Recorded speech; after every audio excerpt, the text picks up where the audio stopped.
This is where all the bits come in, parts from Brembo, Marzocchi, Marcassini, etc., to build up motorcycle, along with the raw parts that are going to be machined for the engines, etc.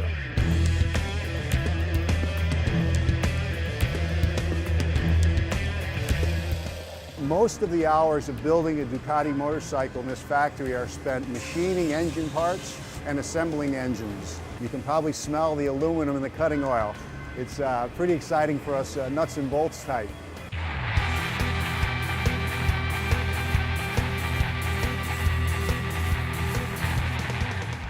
The methodology today is collecting all the parts to build all our motorcycle engines in this area.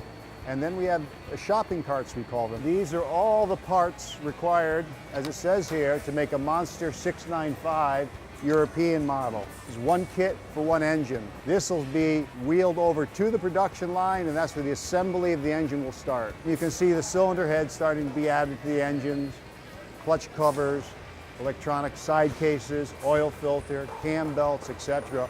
As we follow down, the end of the line here, a completed engine will come off the line.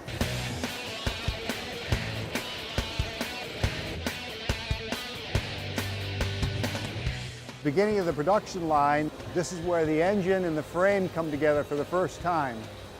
You maybe say the birth of the motorcycle in a way.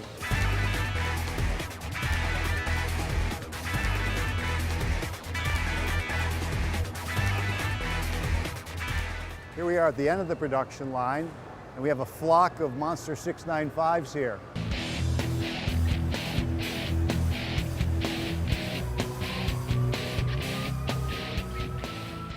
Each assembled motorcycle goes on one of these temporary pallets and shipped up to Modena, right up the street here.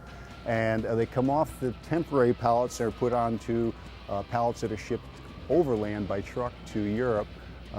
If they're going overseas, Asia, America, places like that, they get put into a wooden crate and then into a sea container on a boat and over to other shores.